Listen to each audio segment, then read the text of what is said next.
Hello, everyone, and welcome back to your Emotional Support Podcast. I'm Noelle Rizzio, and I'm so glad you're here today because today we are talking about something that affects almost every single one of us at some point in our lives, our relationship with our body.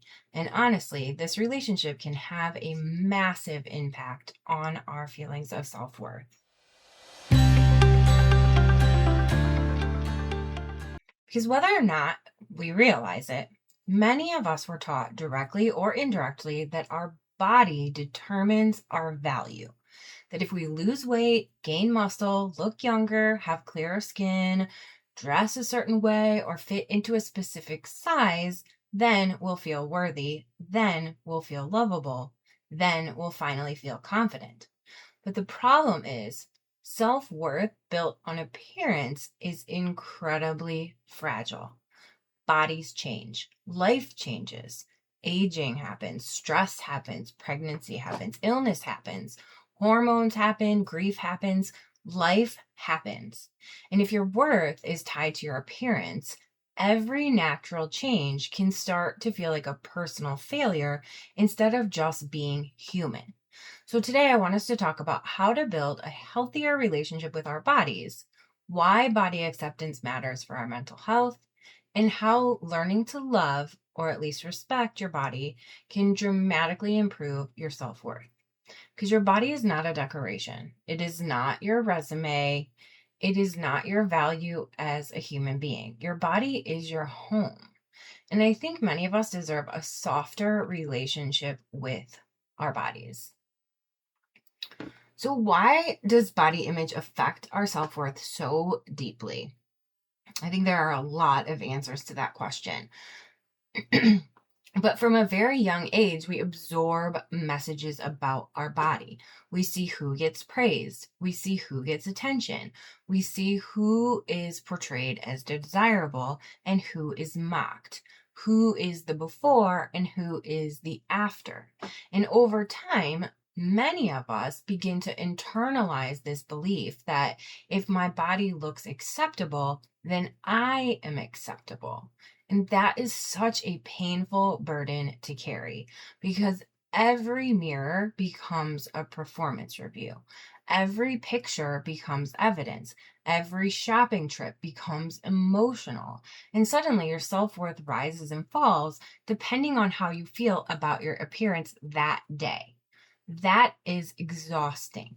And unfortunately, it can also lead to anxiety, depression, perfectionism, obsessive comparison, even disordered eating, social withdrawal, and that constant feeling that I'm not good enough. I think one of the hardest parts is that body dissatisfaction has become so normalized that people almost bond over it. People insult themselves casually all the time. I look terrible. I hate my stomach. I need to lose weight. I look so old. I can't wear that. We even joke about it. And sometimes we say things so automatically, we don't even realize how cruel we are actually being to ourselves. I think I've talked about this before. When I worked in the school, there was a group of us that would all have morning coffee together. We would talk about our lives, talk about whatever, talk about new trends and this and that.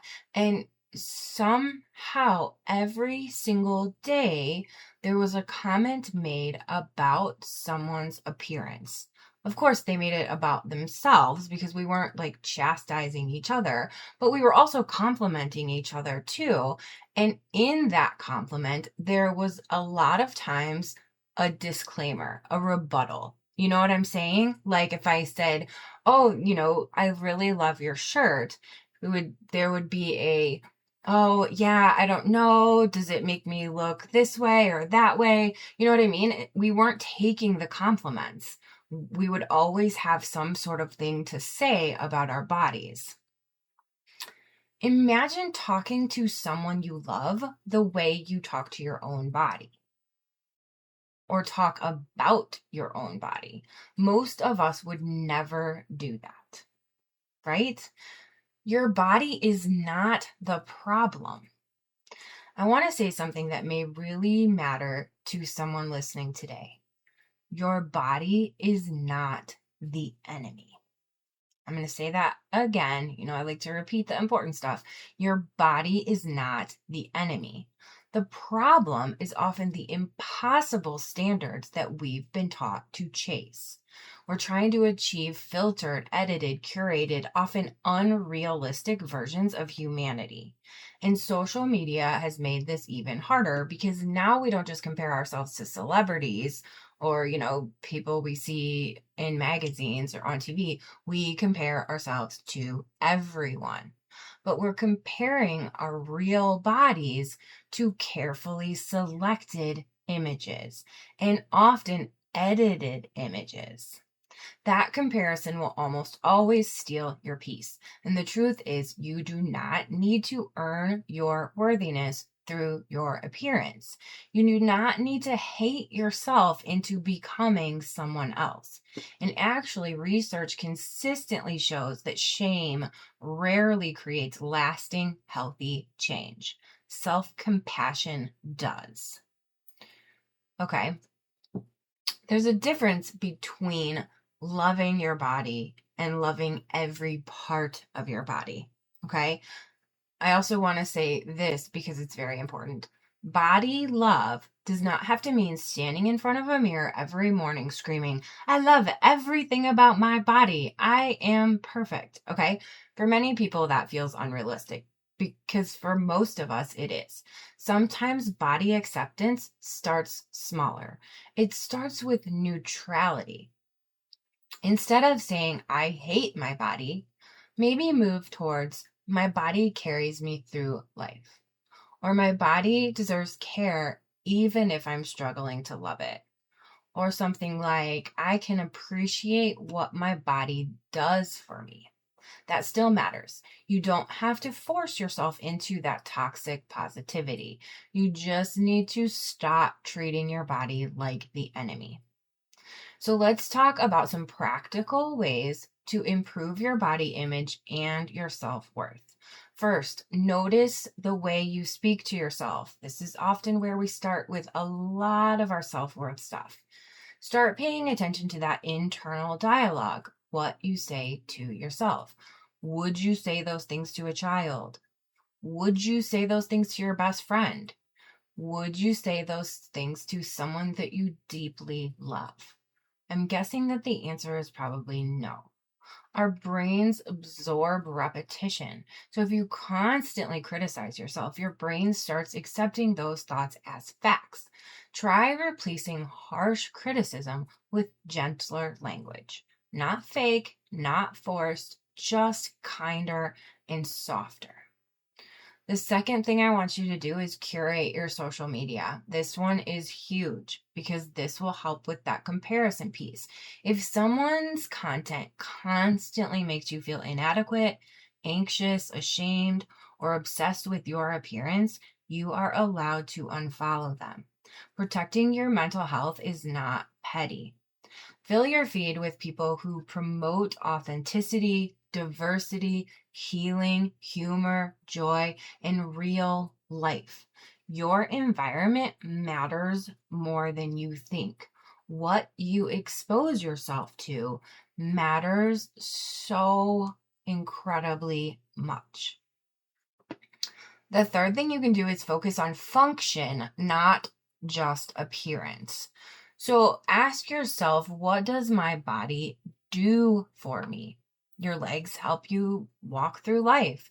Your arms allow you to hug people. Your lungs breathe breath for you. Your heart beats. Your body carries you through those hard days. Your body has done some very incredible things, right? If you've had children, holy moly, right? If you have, overcome cancer or, another illness, that is incredible. Okay. Your body has done amazing things for you. That perspective shift can be incredibly healing. The fourth thing is to stop waiting to live your life. So many people postpone joy until they fix their body, right? We've all done this before. Well, I'm going to wait because I'm working on, losing some weight. So I'm going to wait and take that vacation for another couple months. Or I'm going to maybe wait to get married until I can fit into this certain dress size. Okay. This is postponing joy.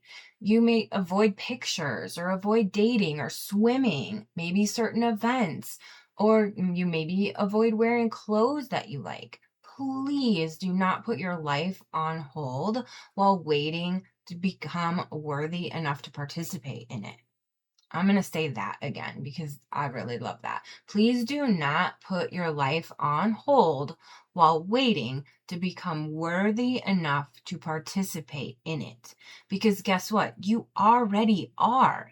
You deserve those experiences now, not 10 pounds from now, not after a makeover, not after changing yourself. Right now. You deserve those experiences right now. The last thing that I want you to do is practice respecting your body, even on days that you don't feel beautiful. Body respect can look like a lot of things. It looks like getting enough sleep, feeding yourself consistently, moving your body because it feels good. Not necessarily exercise, although that is good as well, but moving your body because it feels good. It feels good to take a walk outside when, it's just getting nice out. It feels good to, take a walk in maybe like a beautiful park when the flowers are blooming. Okay. Maybe going to doctor's appointments, wearing comfortable clothes, resting when needed, and respecting your body matters too. You have to respect your body first before you can love it. So when you stop tying your worth entirely to appearance, something powerful happens. You become emotionally freer. You stop obsessing over every flaw. You stop chasing perfection quite so desperately. You stop needing constant validation. And your self-worth starts becoming rooted in deeper things like your character or your kindness, your resilience, maybe your humor or your values, maybe your relationships or your heart. That kind of self-worth is so much more stable because beauty standards are always going to change, but your humanity matters regardless of what those beauty standards are. I want to leave you with this today. Your body has been with you through every hard moment of your life. It has carried stress, heartbreak, loss, exhaustion, healing, joy, growth. And maybe instead of constantly asking, how do I make my body more lovable? We can start asking, how do I become more loving towards my body? That shift changes everything. You do not have to look perfect to deserve love. You do not have to earn worthiness through your appearance. You do not have to punish yourself into belonging. Your worth was never supposed to depend on a number, a size, or a mirror. Thank you so much for spending this time with me today. If this episode resonated with you, feel free to share it with someone who might need this reminder too. As always, please remember you are worthy exactly as you are. And I am so glad you're here. I will talk to you next time.